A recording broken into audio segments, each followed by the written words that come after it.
my name is Nezumi, and this is part 2 to how I sewed the Golden Eagle outfit from Shadow of the Tomb Raider. And first I'll start with the loincloths. First I made the pattern in Adobe Illustrator, printed that out, and then I could cut out all the pieces and trace it onto my fabric.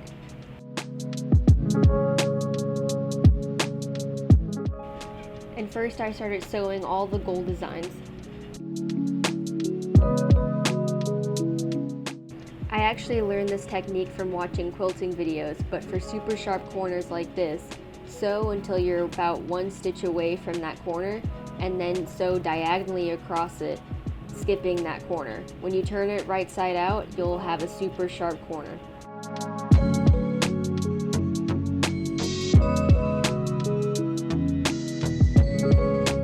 So there's the loincloth and butt flap, each having a front and back, and there's 2 gold designs on each one, so that's 8 total of these that I had to make. These loincloths were extremely repetitive, however they're probably my favorite part out of all the sewing I had to do.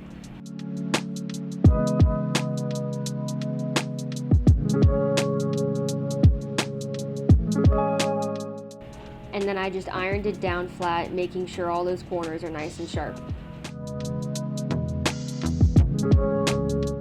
And I did sew these with 1 layer of gold fabric and 1 layer of interfacing to really keep it crisp. And then I could sew it onto the loincloth.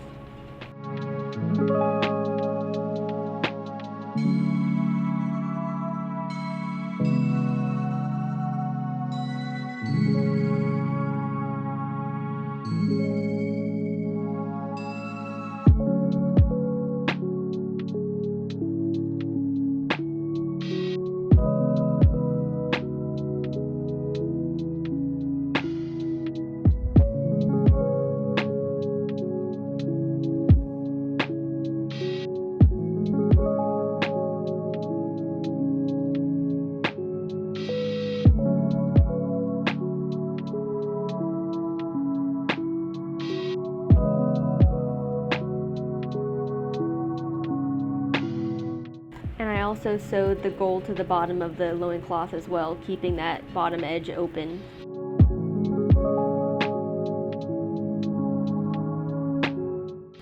Now I already showed this in my first sewing video for the costume, but if you didn't see that, I ironed on this bonding to the bottom of the loincloth and then ironed the gold on top of that to give it a nice clean edge without having to sew it yet.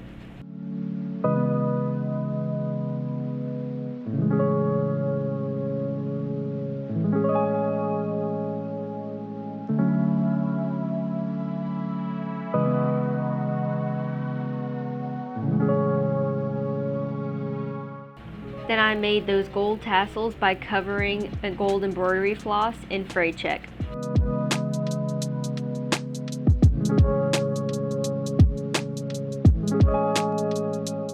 For the tassels on the loincloth, I cut them down to about 3 inches and then glued them on with fabric glue.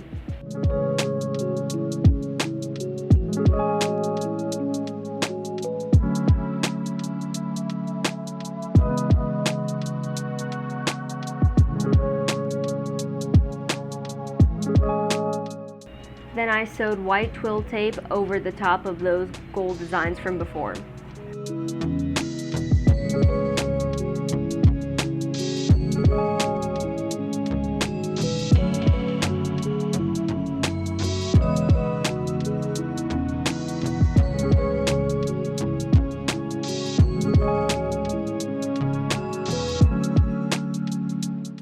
Then for the zigzag design, I cut and folded over twill tape and sewed it down.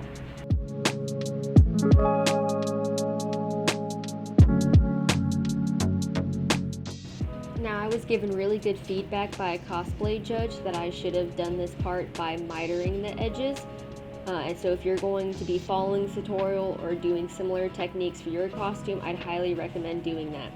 Pretty much I folded over and sewed, causing the edges to be a bit more bulky. So instead, take the edges and sew them right up against each other to give it more of a flat, cleaner look. But here's how that turned out, and I was also mindful of the direction the twill tape design was facing. Next, I hand embroidered the little gold designs on top.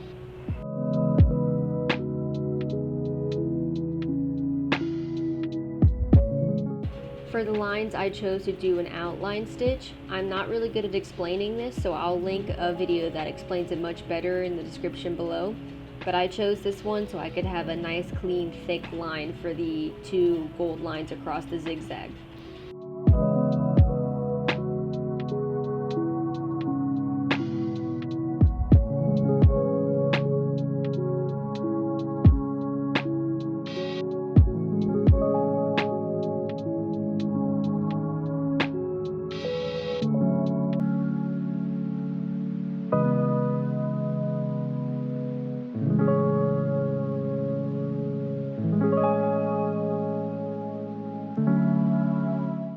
And here's how that turned out.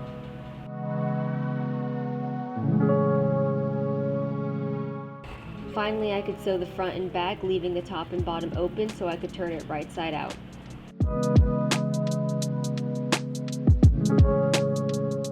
While putting this together, I was really particular about making sure all those designs lined up on the side.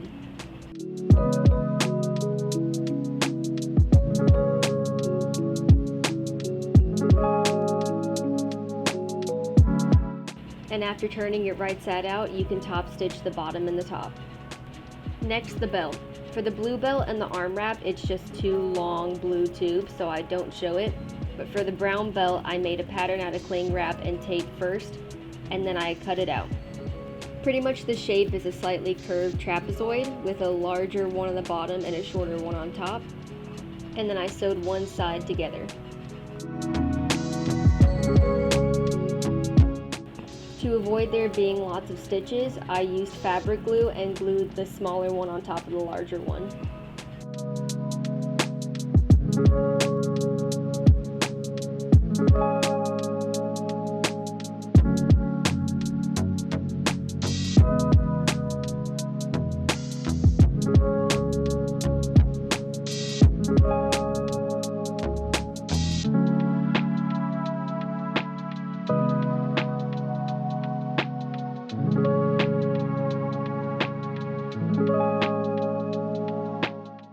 Then I hand stitched the side down and hand sewed on a bunch of hooks to close it.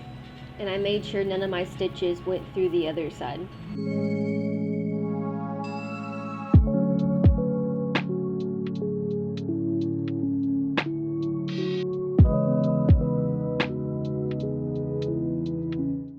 Then I made the edges uneven and started cutting little holes and cuts in it. And off screen I did end up having to shorten the entire belt because it sat too far over the pants.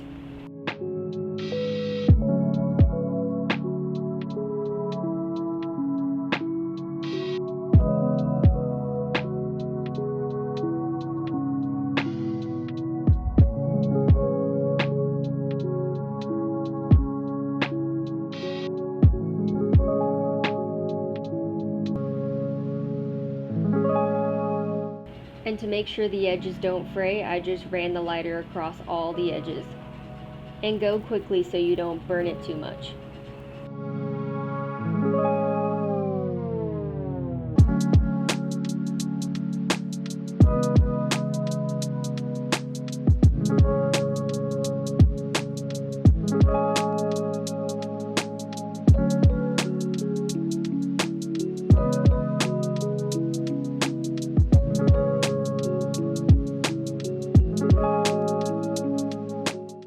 Using watered down acrylic paint, I weathered the entire belt, mainly focusing on the edges, and I also sewed on the loincloth to the belt.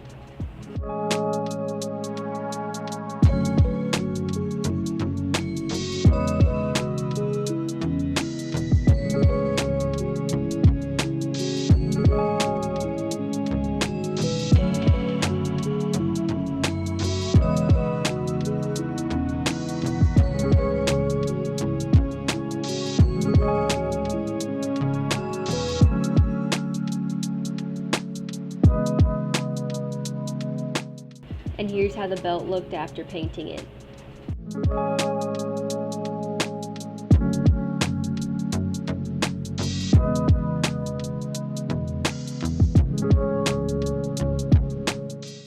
Next, the fur harness. So this is the super weird pattern for it. I made it by covering my dress form in cling wrap and tape, and then I could sew it together. Each piece is 2 layers of the suede, and then I just sewed it and flipped it right side out. Looking back, I wish I sewed in a thick interfacing on the inside and maybe even a wire, because this part holds up the quiver and arrows.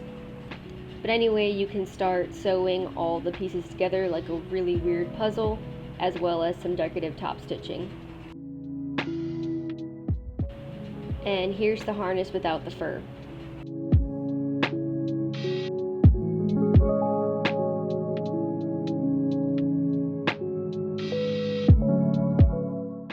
For the fur, I just used paper to kind of figure out the shape I wanted first, and then transferred it onto it, and cut it out with an X-Acto knife so that you don't ruin the fibers while cutting.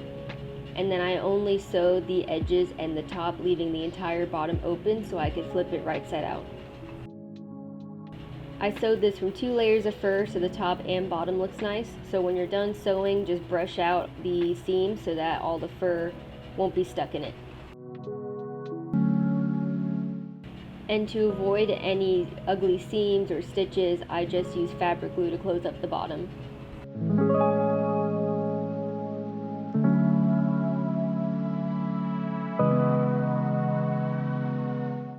And then I hand sewed the fur on. I also hand sewed this blue cord on. This will later be used to hook the bow onto my harness. And here's the finished harness. I also sewed Velcro onto the shoulders and the shirt so that it'll stay on.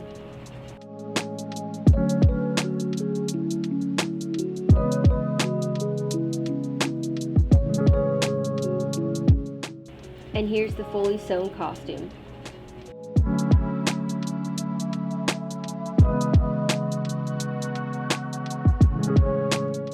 And here's what the entire costume looks like. The quiver does have snaps sewn onto the harness later as well.